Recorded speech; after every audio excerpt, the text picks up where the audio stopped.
Hello बच्चों, मैं new Catholic mission school से चंद्रिका अत्रे।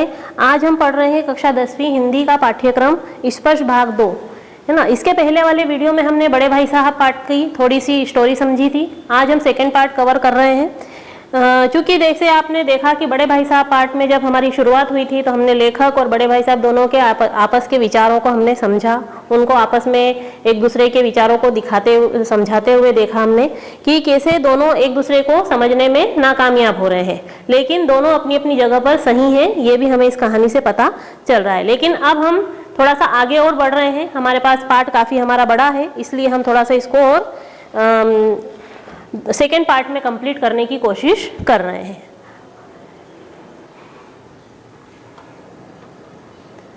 हाँ, एक बार फिर से बड़े भाई साहब फेल हो रहे हैं और लेखक प्रथम दर्जे में पास हो रहा है। ये हमारा पॉइंट है।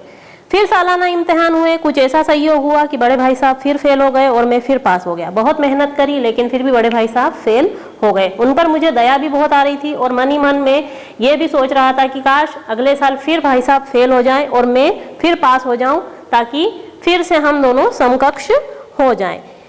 बड़े भाई साहब ने प्राण तक परिश्रम किया, कोर्स का एक एक शब्द चाट गए। 10 बजे रात तक इधर, भोर से 4 बजे से 9:30 से स्कूल जाने से पहले। मुद्रा उनकी कांतिहीन हो गई थी। मुद्रा यानी उनकी शक्ल बिल्कुल बिना चमक के हो गई थी। यानी इतनी ज़्यादा उन्होंने मेहनत करी थी, इतनी ज़्यादा, लेकिन उसके बावजूद भी बेचारे फेल हो जाते हैं। मैं भी रोने लगा, मेरे पास होने की खुशी आधी हो गई। देखिए, लेखक यहाँ फिर भी अपने भाई के प्रति बहुत प्रेम रख रहा है, बहुत अच्छे से उनके प्रति आदर रख रहा है। उसका कहना है कि भाई साहब फेल हो गए, पर मुझे भी उस चीज़ का बहुत दुख है। काश कि मैं भी फेल हो जाता, पर विधि की बात को कौन टाले। विधि यानी किस्मत। मेरे और मेरे भाई साहब के बीच अब केवल 1 दर्जे का अंतर रह गया था। मेरे मन में एक कुटिल भावना उत्पन्न हुई कि काश शायद आगे 1 साल और भाई साहब फेल हो जाएं। वह किस आधार पर मेरी फजीहत कर सकेंगे, यानी वो किस आधार पर फिर मुझे डांट सकेंगे। क्यों? क्योंकि अब तो हम दोनों एक ही कक्षा में हो गए हैं। लेकिन फिर अचानक लेखक ने अपने मन से यह बात निकाल दी कि नहीं, वो जो मैं ये सोच रहा हूँ ये बुरा विचार है, मुझे अपने भाई साहब के प्रति ऐसा नहीं सोचना चाहिए। आखिर वो मेरे भले के लिए ही तो डांटते हैं। अब भाई साहब थोड़े से नरम पड़ गए थे। अब देखिए, कोई भी व्यक्ति अपनी बड़प्पन कब तक दिखाता है, जब तक कि वो स्वयं उस पर खरा उतरे। बड़े भाई साहब लेखक को हर वक्त किस चीज के लिए डांटते थे कि तुम पढ़ो, दोस्तों में और पतंगबाजी में और इस तरह के गुल्ली डंडों में अपना समय मत बताओ, क्योंकि आगे हमें पढ़ना है, बड़ा बनना है, हमें यहाँ पढ़ने लिखने के लिए रखा है। लेकिन अब क्या हो रहा है कि भाई साहब खुद फेल हो रहे हैं। पढ़ तो बहुत रहे हैं वो, लेकिन फिर भी परीक्षा के लिए शायद इतना नहीं हो पा रहा है उनके लिए कि वही पास हो जाए वो। अब भाई साहब नरम पड़ गए। कई बार मुझे डांटने का अवसर पाकर भी वो मुझे धीरज से काम लेते थे। शायद अब वो समझने लगे थे कि शायद उन्होंने अब मुझे डांटने का अधिकार खो दिया है। मेरी भी स्वच्छंदता बढ़ गई, मेरी स्वतंत्रता बढ़ गई। अब यहाँ लेखक क्या कह रहा है कि मेरी भी हिम्मत अब ज्यादा दिन प्रतिदिन खुलने लगी। अब मैंने भाई साहब से डरना बंद कर दिया था। मैंने उनकी सहिष्णुता का अनुचित लाभ उठाया और कुछ ऐसी धारणा हुई कि मैं भी पास तो हो ही जाऊंगा, पढ़ूं या ना पढ़ूं। मेरी सहिष्णुता यानी सहनशील का बताया है। मैंने उनकी सहनशीलता का गलत फायदा उठाया और मैंने क्या करा कि मन में सोच लिया कि मैं पढ़ूं या ना पढ़ूं, पास तो मैं हो ही जाता हूं, क्योंकि 2 साल से ऐसा ही हो रहा है। मैं खेल कूद भी रहा हूं और पास भी हो रहा हूं। भाई साहब इतना पढ़ रहे हैं फिर भी फेल हो रहे हैं। अब मेरी कुछ ऐसी धारणा बन चुकी थी। भाई साहब के डर से जो थोड़ा बहुत पढ़ लिया करता था वह भी बंद हो गया। मुझे कनकौवे उड़ाने का नया शौक पैदा हुआ। कनकौवे यहाँ पर पतंगबाजी से है। अब सारा समय मेरी पतंगबाजी को भेंट होता था, फिर भी मैं भाई साहब की अदब करता था। अब देखिए, भाई साहब के डांटने का जो डर था, पहले तो लेखक डरता था और उनके सामने कुछ भी ऐसा काम नहीं करता था जिससे कि उनको डांट पड़े। अब चूंकि फेल होते जा रहे हैं, लेखक पास होता जा रहा है, तो यह निश्चित है कि अब क्या हो रहा है कि लेखक का मन बिल्कुल ये हो गया है पक्का कि अब मैं कुछ भी करूं मुझे तो भाई साहब कुछ कहेंगे नहीं। लेकिन नहीं, फिर भी वो जब बाहर जाता था खेलने और बाहर से खेलकर जब वापस आता था तो वो दबे पांव चोरी चुपके अंदर प्रवेश करता था। क्या सोचकर? भाई साहब के डर से नहीं। वो ये सोचता था कि क्योंकि भाई साहब तो अब डर था ही नहीं ना, भाई साहब तो अब नरम पड़ गए थे। वो ये देख रहा था, वो ये चाह रहा था कि वह फिर भी भाई साहब का अपमान ना हो, उनका अदब, उनकी इज्जत करता था, उनकी नजर बचाकर कनकौवे उड़ाता था। मांझा देना, कन्ने बांधना, पतंग टूर्नामेंट की तैयारी आदि सारी समस्याएं गुप्त रूप से चुपचाप होती थी। मैं भाई साहब का यह संदेह नहीं होने देना चाहता था कि मैं उनका सम्मान और लिहाज मेरी नज़र में कम हो गया। देखिए, यहाँ पर फिर भाई साहब के प्रति लेखक के प्रेम के मन में प्रेम और आदर की भावना को दिखाया गया है कि आपके घर में बड़े भले आपको डांट रहे या ना डांटे, लेकिन उनका जो स्थान है, उनकी जो रिस्पेक्ट है, वो आपके अंदर हमेशा बनी रहना चाहिए। आप उनके कहे गए काम को, चाहे वो काम आपको पसंद हो लेकिन उन्हें नहीं पसंद हो, लेकिन फिर भी आप वो काम कर रहे हैं, लेकिन उनकी नज़र के सामने नहीं कर रहे हैं, उससे क्या होता है कि सामने वाले को भी अपने अंदर एक सम्मान महसूस होता है। अब देखिए क्या हो रहा है, बड़े भाई साहब के व्यवहार में परिवर्तन क्यों हो रहा है। यहाँ पर एक दिन संध्या के समय हॉस्टल से दूर एक कनकौवा लौटने में बेतहाशा दौड़ा जा रहा था। बेतहाशा शब्द का यहाँ अर्थ है जिसको किसी की खबर ना हो, जो बेहोशी से बिल्कुल बिना सूद के दौड़ रहा हो। आंखें आसमान की ओर थी, मन उस आकाशगामी पथिक की ओर जो मन गति से छूटता हुआ पतन की ओर चला जा रहा था, मानो जैसे कोई स्वर्ग आत्मा स्वर्ग से निकलकर विरक्त मन से नए संस्कार ग्रहण कर रही। अब देखिए यहाँ पर आकाशगामी पथिक शब्द का अर्थ है आसमान को रास्ता बनाता हुआ जो यात्री चलता है, विरक्त यानी बेपरवाह भाव से। एक सहसा इस पैराग्राफ में ये बताया गया है कि अचानक एक पतंग कटती है। आपने भी देखा होगा, कई बार यहाँ पर भी हम देखते हैं कि जब पतंगबाजी का समय आता है या पतंग का समय चलता है, दौड़ चलता है, तब पतंग जब कटती है और जिस हिसाब से वह लहराती हुई आकाश में से जब नीचे आती है, तो उसके पीछे कई सारे बच्चे जितने भी नीचे खड़े हैं, वो या तो कुछ लकड़ी या झाड़ियाँ या कुछ ऐसे लंबे डंडे ले लेके उसके पीछे दौड़ते हैं। वो उनके अंदर एक बालपन, एक बचपन होता है कि इस कटी हुई पतंग को सबसे पहले कौन पकड़े। मैं भी दौड़े जा रहा था, बालकों की पूरी सेना झाड़दार बस्तियां बांस ले लेकर उसका स्वागत करने के लिए दौड़ रही थी, किसी को भी अपने आगे पीछे।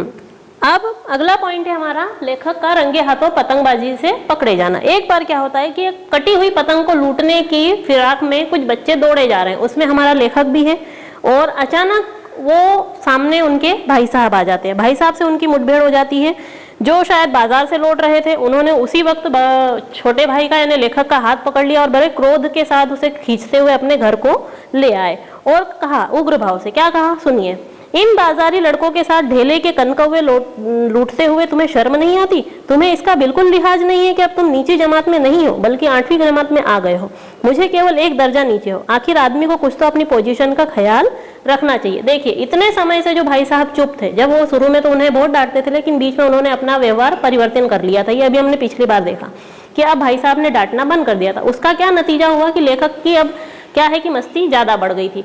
अब एक दिन क्या होता है कि बाजार में लेखक को भाई साहब रंगे हाथों पकड़ लेते हैं कुछ बाजार के लड़कों के साथ, जो कि ऐसे ही क्या कहना चाहिए, जिन्हें पढ़ने लिखने के लिए कोई नहीं है, वैसे बच्चों के साथ वो देख लेते हैं। बस क्या है कि भाई साहब का रौद्र रूप यानी बहुत गुस्से वाला चेहरा, अब उनका गुस्सा बिल्कुल बढ़ गया है और अब वो भाई साहब वापस लेखक को डांटना शुरू करते हैं। क्या बता रहे हैं वो अब उन्हें इस पैराग्राफ में? अब वो छोटे भाई को ये बताने कि ढेले के कनकौवे, ढेले यानी 1 रुपये की करेंसी है उस जमाने की, जो कि काफी मामूली रकम कही जाती है, यानी 1 पैसा 2 पैसा, यानी कि उस पैसे की जो पतंग आती है उसको लूटने के लिए तुम इतने बाजार के लड़कों के साथ दौड़ रहे हो बाजार में, तुमको शर्म नहीं आती?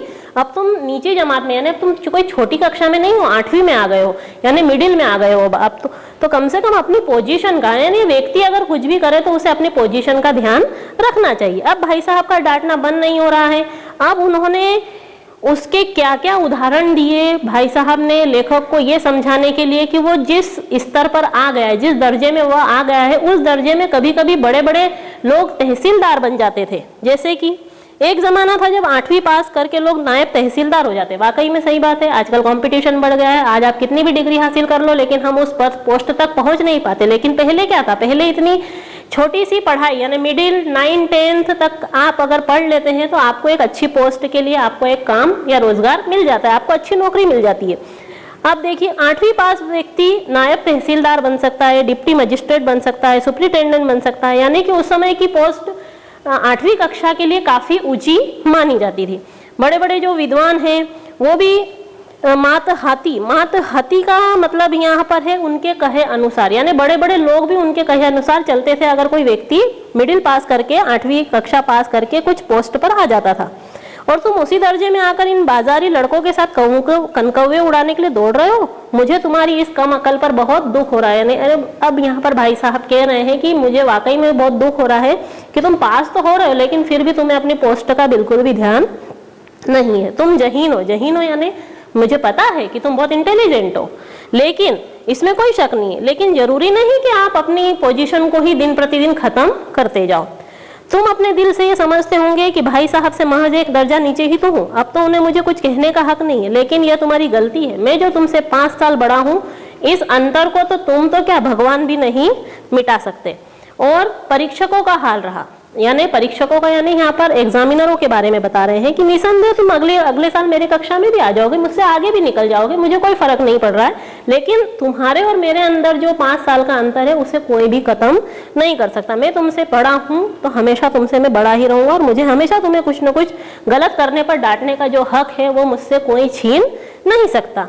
अब देखिए यहाँ पर जो भाई साहब ने एक छोटी सी पतंगबाजी में पकड़े जाने पर जो लेखक की डांट लगाई है, जो फटकार लगाई है, उससे तो लेखक का काफी मन दुखी हो जाता है और उसे वाकई में अपनी गलती का थोड़ा थोड़ा एहसास भी होने लगता है। अब देखिए इतना कहने के बाद अब वो अनुभव के बारे में बता रहे हैं। क्या है अनुभव? 5 साल का उन्होंने जो अंतर बताया है उस पर उन्होंने अब अपनी अगली डांट जारी रखी। कैसे? अनुभव के बारे में लेखक के सामने भाई साहब कुछ और बातें रख रहे हैं कि अगर 1 साल बाद भी अगर तुम मुझसे आगे निकल जाते हो तो कोई बात नहीं। अब देखिए दुनिया देखने से आती है और अनुभव से आती है, पढ़ने से नहीं आती। यहाँ पर भाई साहब फिर क्या कह रहे हैं कि पढ़ लिख रहे हो, पास हो रहे हो, मस्ती कर रहे हो, लेकिन फिर भी एक्सपीरियंस तुम्हें मुझसे ज्यादा नहीं है। हमारी अम्मा ने भी कोई दर्जा पास नहीं किया, दादा यानी यहाँ पिताजी के लिए बताया गया है, वो भी शायद 5वीं या 6ठी तक ही पढ़े होंगे, लेकिन फिर भी आज भी उन्हें हमें सुधारने का, हमें सही जगह सही रास्ते पर चलने का जो हक दिया हुआ है, उन्हें जो हक है वो उन्हें आज भी है, चाहे वो हमारे लिए बहुत ज़्यादा पढ़े लिखे ना हो। सारी दुनिया की अगर हम विद्या भी क्यों ना ग्रहण कर ले, फिर भी हम उनसे कभी आगे नहीं निकल पाएंगे। लेकिन हम दोनों चाहे पूरी दुनिया की विद्या पढ़ लें, अम्मा और दादा को हमें समझाने का और सुधारने का जो अधिकार है वो हमेशा रहेगा। इसलिए नहीं कि वो हमारे पेरेंट्स हैं, हमारे जन्मदाता हैं, उन्हें हमें जन्म दिया है यह सोचकर उन्हें हमें डांटने और सुधारने का हक नहीं है। उन्हें अनुभव है, अनुभव यानी एक्सपीरियंस किसी भी तरह से, बल्कि उन्हें तो दुनिया का हर तजुर्बा हमसे ज्यादा रहेगा। अमेरिका में किस तरह की राज व्यवस्था है, 8वें हेनरी ने कितने ब्याह किए, आकाश में कितने नक्षत्र हैं, ये बातें चाहे उन्हें मालूम हो या ना हो, लेकिन हजारों ऐसी बातें हैं और जिसका ज्ञान हमें उनसे तुमसे ज्यादा है। अब यहाँ पर देखिए भाई साहब अनुभव के आधार पर अपने माता पिता का उदाहरण देते हुए लेखक को फिर समझाने की कोशिश कर रहे हैं कि देखिए देखो तुम अभी भी सुधर जाओ, अभी भी समझ जाओ। हमारे अम्मा बाबा जो हैं वो अनपढ़ हैं, थोड़े कम पढ़े लिखे हैं, फिर भी वो कितने अच्छे तरीके से अपना घर संभाल रहे हैं, कितने अच्छे तरीके से हमें पालन पोषण कर रहे हैं। अब देखिए और आगे उनकी अभी भी डांट बंद नहीं हो रही है और अभी भी वो शायद और भाई साहब डांटना चाहते हैं लेखक को, और भी वो कुछ बता रहे हैं। क्या है अगले पैराग्राफ में? देव ना करे, देव यानी भगवान, अगर आज मैं बीमार हो जाऊं तो तुम्हारे हाथ पांव फूल जाएंगे। देखिए हाथ पांव फूलना यहाँ एक मुहावरा है, हाथ पांव फूलना यानी परेशान होना। तो क्या करोगे तुम? जैसे अगर भाई साहब बीमार हो जाते हैं, अब दोनों भाई हॉस्टल में रह रहे हैं, तो वो फिर समझा रहे हैं कि देखो अब तुम एक्सपीरियंस में तो कम हो मुझसे भी और अम्मा दादा से भी, तो तुम सीधे दादा को तार दोगे और तुम्हें कुछ नहीं पता चलेगा। लेकिन तुम्हारी जगह अगर दादा होते यानी हमारे पिताजी होते और अगर हम दोनों में से कोई एक भी बीमार होता तो वो किसी को भी कुछ खबर नहीं देंगे। वो सिर्फ अपने हिसाब से पहले तो हमारी जांच परख करेंगे, कुछ घर में जो गोली दवाई रखी होगी, जो फर्स्ट ट्रीटमेंट होता है, जो एक घर पे जो एक हम नॉर्मली रखते हैं हमारे कुछ भी सर्दी बुखार जुकाम या जो भी जिस चीज़ के लिए भी, तो हम घर में पहले अपन थोड़ी बहुत इलाज करना हर कोई करता ही है। तो वो खुद पहले मर्ज पहचानेंगे यानी बीमारी को पहचानेंगे और हमारा इलाज करेंगे। अगर उसमें भी वो सफल नहीं होते हैं तो फिर वो हमें किसी डॉक्टर के पास ले जाते हैं। लेकिन ऐसा नहीं कि वो हमारे बीमार होने पर वो तुरंत उनके किसी बड़े को या उनके घर में जो है उनको बुलाना शुरू कर देते हैं। यहाँ पर फिर अनुभव की बात वो बता रहे हैं। अब देखो हमें तो ये भी नहीं पता कि 1 महीने का खर्च पूरे महीने भर का खर्च हम कैसे चलाते हैं ना, हमें तो ये भी नहीं पता है। जैसे हम तुम तो इतना भी नहीं जानते कि महीने भर का खर्च महीने भर कैसे चलता है। जो कुछ दादा यानी पिताजी हमें भेजते हैं हम उसे 20-22 तारीख तक खर्च कर डालते हैं और फिर पैसे को मोहताज हो जाते हैं। हमारा नाश्ता बंद हो जाता है, धोबी और नाई से हम मुंह चुराने लगते हैं। जितना आज हम और तुम खर्च कर रहे हैं उससे आधे में दादा ने अपनी उम्र का बहुत बड़ा भाग इज्जत और नेक नामी के साथ निभाया और कुटुंब का पालन किया। कुटुंब यानी परिवार। अब देखिए फिर भाई साहब अपने पिताजी के बारे में बता रहे हैं कि वो कितना संभल कर चलते हैं और उनके पास कितना कम कुछ पैसा हुआ उसके बावजूद भी उन्होंने कितने अच्छे तरीके से अपना घर का खर्च चलाया, हमको और तुमको दोनों को हमें पाल पोस रहे हैं, और घर में जो 9 लोग रहते थे उन सबका उन्होंने कितने अच्छे तरीके से ख्याल रखा। और हम तो क्या है कि जो पैसा वो भेजते हैं उसको भी हम ढंग से आगे तक चला नहीं पाते। अब यहाँ पर पैसा, कुटुंब, परिवार और घर चलाना, ये सब भाई साहब क्यों लेखक को बता रहे हैं? वो यहाँ पर एक्सपीरियंस की बात कर रहे हैं, अनुभव की बात कर रहे हैं। हमारे घर में जो बड़े बुजुर्ग हैं वो भले ही पढ़े लिखे नहीं होते हैं या कम पढ़े लिखे होते हैं, लेकिन घर को चलाना, घर को व्यवस्थित करना, घर का खर्चा संभालना वो कहीं हमसे ज़्यादा अच्छे तरीके से कर लेते हैं। हम सब मिलकर 9 आदमी थे। अब अपने हेडमास्टर साहब को ही देखिए, अम्मा, दादा यानी पिताजी का उदाहरण देने के बाद अभी भी भाई साहब का उपदेश माला कह रहे हैं या उनकी जो बातें हैं वो खत्म नहीं हो रही। उन्होंने तुरंत बोल दिया कि अब तुम अपने हेडमास्टर साहब को देखो, वो कितने बड़े ऑक्सफोर्ड यानी फॉरेन के पढ़े हुए हैं, वहाँ का MA किया हुआ है उन्होंने, लेकिन फिर भी घर खर्च चलाने के लिए उन्होंने किसको जिम्मेदारी दे रखी है? अपनी बूढ़ी अम्मा को, जो कि वो काफ़ी कम पढ़ी लिखी है। जब उनके खुद के हाथ में घर का खर्चा था या घर की इंतजाम करने की व्यवस्था थी तो वो उनके पास पैसे खत्म हो जाते थे, लेकिन जब से उन्होंने अपने घर का सारा इंतजाम अपनी अम्मा जी को दिया है तब से घर इतना अच्छा चलता है और जैसे ऐसा लग रहा है जैसे घर में लक्ष्मी आ ही रही है। लक्ष्मी यानी पैसा। तो भाईजान, गरूर दिल से निकाल दीजिए, गुरूर यानी घमंड दिल से निकाल दो। तुम मेरे समीप आ गए हो यानी मेरी एक कक्षा में भी आ गए हो, फिर भी तुम अब स्वतंत्र हो, पर मेरे देखते हुए तुम बेरहा नहीं चल पाओगे। मेरे देर चलते हुए यानी कि मेरे रहते हुए तो तुम कभी भी गलत रास्ते पर नहीं चलोगे, ये तो तुम सोचना भी मत। और अगर तुम इस तरह से नहीं मानोगे ना, भाई साहब ने लेखक को एक थप्पड़ दिखाया। मैं इसका भी प्रयोग करना जानता हूँ, मैं जानता हूँ कि तुम मेरी बातें तुम्हें बहुत जहर लग रही हैं, जहर यानी बुरी, पर तुम्हें मुझे डांटने का, तुम्हें गलत रास्ते पर जाने से रोकने का मुझे पूरा अधिकार है और मैं इसका पूरा इस्तेमाल करूँगा। अब क्या हो रहा है, इतनी सारी बातें, इतने सारे प्रवचन और इतनी सारी डांट सुनने के बाद अब तो मेरे ख्याल से जो भी होगा व्यक्ति वो वाकई में अपनी गलती का एहसास, हालांकि गलती का एहसास लेखक को पहले भी रहता था, वो भाई साहब की किसी भी बात का जवाब नहीं देता था, बड़ा आदर सम्मान करता था, लेकिन यहाँ पर अब क्या है कि आज कुछ ज़्यादा ही डांट पड़ गई है। लेखक की आंखें नम हो जाती है, लेखक रोने रोने को हो जाता है और उनकी इस नई युक्ति यानी उनकी नई योजना के सामने नतमस्तक हो जाता है। लेखक अपने हथियार डाल देता है। हथियार डालना यानी कि बिल्कुल अपनी गलती कबूल करता है, रोने जैसा हो जाता है और उसे एक अपने छोटेपन का वाकई में एहसास हो जाता है। इसके पहले वो कभी भी अपने आप को छोटा नहीं समझता था। उसे लगता था कि मैं भी, जब भाई साहब सब काम कर सकते हैं तो मैं भी ये सारे काम कर सकता हूँ। अब क्या हुआ, भाई साहब के प्रति मेरे मन में श्रद्धा उत्पन्न हो गई। मैंने सजल यानी नम आंखों से कहा, हरगिज नहीं, आप जो कुछ कह रहे हो बिल्कुल सच है, आपको मुझे सब कुछ कहने का अधिकार है। बड़े भाई साहब ने मुझे गले लगा लिया और बोले, मैं कनकौवे उड़ाने को तुमको मना नहीं करता हूँ, मेरा भी जी ललचाता है, लेकिन क्या करूँ, तुम खुद बेराह चलूंगा तो तुम्हारी रक्षा कैसे करूँगा, यह कर्तव्य भी तो मेरे सिर पे है। अब देखिए, यहाँ भाई साहब ने अपनी सारी इच्छाएं, अपने सारे सपने, अपने सारे शौक एक तरफ रख दिए थे सिर्फ छोटे भाई को सही रास्ते पर लाने के लिए। तो यहाँ पर संयोग से उसी वक्त एक कटा हुआ कनकौवा हमारे ऊपर से गुजरता है, उसकी डोर लटक रही है, लड़कों का एक गोल मेरे पीछे पीछे चला आता है। भाई साहब लंबे हैं, उछलकर उसकी डोर पकड़ लेते हैं और बेतहाशा हॉस्टल की तरफ दौड़ते हैं और मैं भी पीछे पीछे दौड़ना शुरू कर देता हूँ। अब देखिए, यहाँ पर लेखक की, ये हमारा लास्ट वाला पॉइंट, लेखक की सहमति यानी लेखक अब भाई साहब की सारी बातों से एक्सेप्ट कर रहा है, उसे मंजूर है वो सारी बातें जो भाई साहब उसे कह रहे हैं। अब यहाँ पर भाई साहब तुरंत एक कटा हुआ, लेखक को रोता हुआ देखकर लेखक के साथ भाई साहब भी तुरंत एक कटी हुई पतंग के पीछे दौड़ने लग जाते हैं। दोनों साथ साथ वापस अपने घर आ जाते हैं। तो देखिए, यहाँ पर अब ये कहानी हमारी समाप्त हो रही है। तो कहानी के साथ साथ हमें एक ये चीज़ भी हमें शिक्षा मिलती है कि हमें अपने से बड़ों का, अपने से सम्मान करने वाले लोगों का हमेशा आदर करना चाहिए। अगर वो हमें कुछ कह भी रहे हैं, हमारे अच्छे के लिए ही कह रहे हैं, हमारे साथ कहना एक चाहिए कि वो हमें हमारे अच्छे के लिए और हमें हमारे सही रास्ते पर जाने के लिए हमें हमेशा गाइड करते रहते हैं, हमें मार्गदर्शित करते रहते हैं। और ऐसे बहुत कम खुशकिस्मत लोग रहते हैं कि जिन्हें कोई बड़ा समझाने के लिए या जिनके घर में कोई बड़ा होता है जो उन्हें हमेशा अपनी अच्छी शिक्षाएं देता रहता है। तो आज हम इन्हें, ये प्रेमचंद की कहानी का सेकंड पार्ट भी हमारा आज फिनिश हो गया है। हम आशा है आप लोगों को ये पार्ट समझ में आया होगा और साथ ही आप जो भी इसके प्रश्न उत्तर हैं आप उनको अपनी भाषा में देने की कोशिश करेंगे। क्योंकि अपनी भाषा से देने से क्या होगा कि आपको परीक्षा में अंक अच्छे से प्राप्त हो जाएंगे। धन्यवाद।